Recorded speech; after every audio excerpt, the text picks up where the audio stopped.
and welcome to part 3. If you're just tuning in, you might want to go check out parts 1 and 2. But if you're just tuning in, I just found out that after 24 years, my husband has walked out. And I didn't find out from him. I had to find out from a friend. Yes, apparently the redneck way of telling your wife, girlfriend, fiance, whatever, that you're done with them is saying, I'm going hunting. I'm going fishing. You know, it's kind of like, well, he went to go get the milk but never came back. Oh no, the redneck way is I'm going hunting or fishing. But whatever. So there I am. And what do you do? How do you take 24 years of your life and rewire yourself? Get a new routine going. What do you do? Well, someone decided to give me some very sage advice, and after their divorce, they went to a group, kind of like group therapy. You know, one of the places where you go into the basement of a church and drink really bitter coffee out of a styrofoam cup while you listen to everybody discuss their divorce and their problems. Do you know what? I'll take it. Like, okay, let's go. So away I went with one of my friends to group. I have seen things in my day. I have smelt things in my day. And I have heard things in my day. But if you have never, ever, ever been to a newly divorced group session,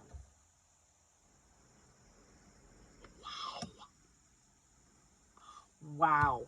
And, you know, as I'm listening to everyone go around the room and, you know, share their experiences and how they're trying to find life again, a topic of conversation kept coming up.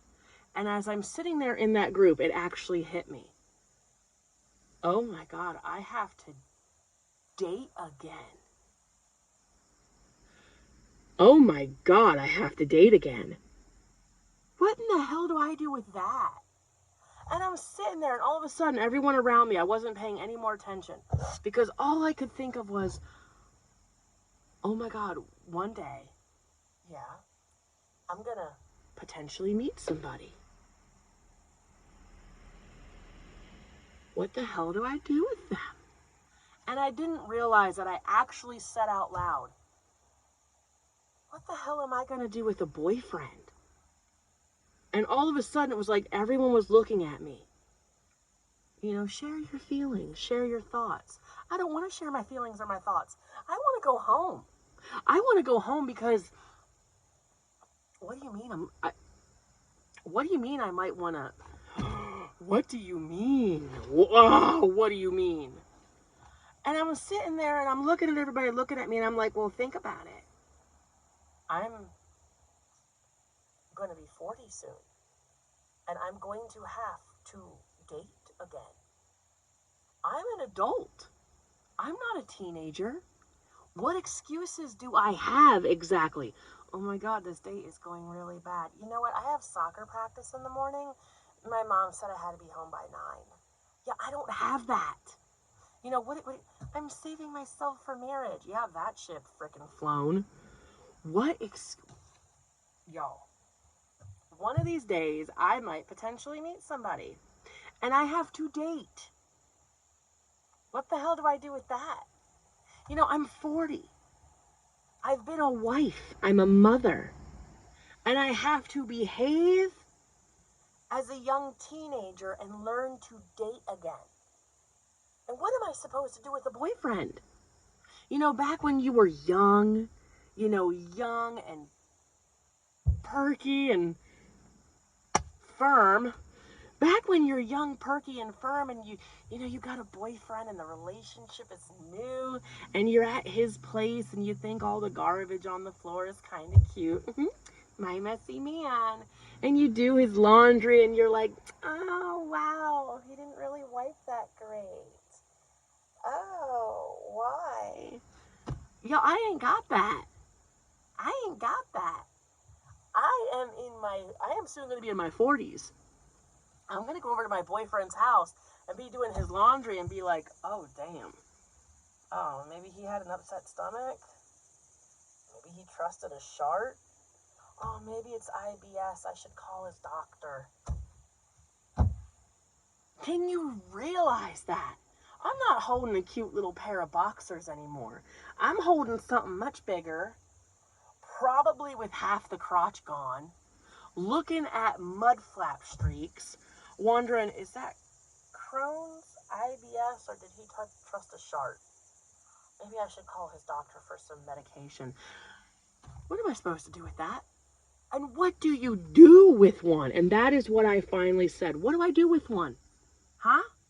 Like, what would I even do with a boyfriend? Like, is it Monday at his house and Tuesday at mine? What about his kids? What about my kids? What do you do with a boyfriend? What do you feed it? What do you give it to drink? Are there rules? Do I need a rolled up newspaper? Do I put it on a leash? Like, what do I do with it? What do I do with a boyfriend? And for the rest of group, we discussed it. And then the topic of dating websites came up. And I froze. I mean, deer in headlight just... Is it a car coming? Should I run into the middle of the road and stop? Just froze. Have you seen some of the dating sites out there? Have you seen some of the dating sites out there? I felt the panic attack coming. I felt the, oh my God, I am going to potentially have to use one of those sites because I can't date a local guy. I can't. I love where I live, but if you want to find a local guy, you're either going to have to go to the plumbing or electric union, or you're going to have to go down to the local bar and get a 30-minute lecture on the new mud flaps on his truck, and about how his ex-wife is crazy, about how she damn near burnt down the trailer when she left, and about how his dog's a good dog, just sometimes it shits the bed. I can't go down like that. I can't go down like that. So then the topic of conversation came up that one of the persons in the group actually met their spouse on a classified ad. You ever see the classified ads? Somewhere between genital herpes okay and yeah, I've been in jail for murder for the last 30 years is a potentially decent person who wants to know if you're okay with cats and kids and grandkids. Yeah, I can't go down like that. I can't go down like that. I was more depressed walking out of that basement than I was going in.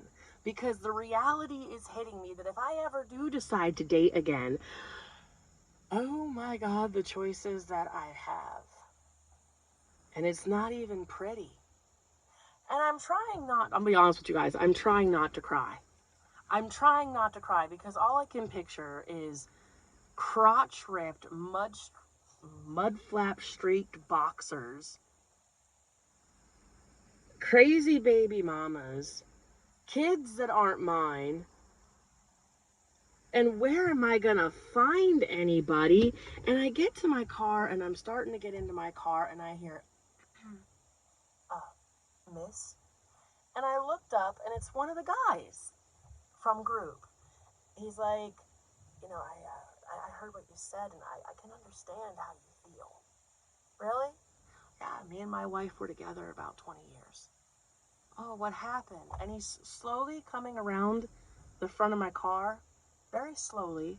You know, she went and found a new man. He made more money than I do. Oh, what do you do? Well, I do welding. Oh, that's nice. That's nice. Yeah, would you like to go get a cup of coffee? Well, I do have kids I have to get home to. Okay, well, can I just ask you a question? I'm thinking this man wants my number. It's too soon for that. I'm thinking this man wants my email. I could flow with that. I'm thinking maybe he wants to know if I'm coming back in the next 2 weeks. No. This whole biceps the size of my head, a good 3-4 inches taller than me, welding giant, comes up to me, stands in front of me, looks down at me and goes, what serious about that leash? I could get down like that. You know, put a leash on me, a choke chain, ride me like a horse. If you're into that, you know, I'll be here next week. I drove home in silence. I sat in my driveway for the better part of 2 hours in silence. Got into my house, got in the front door, took my shoes off, stood up to walk into the house, happened to see the dog leash hanging off the clothes tree, and laughed so hard I had to walk cross-legged all the way to the bathroom.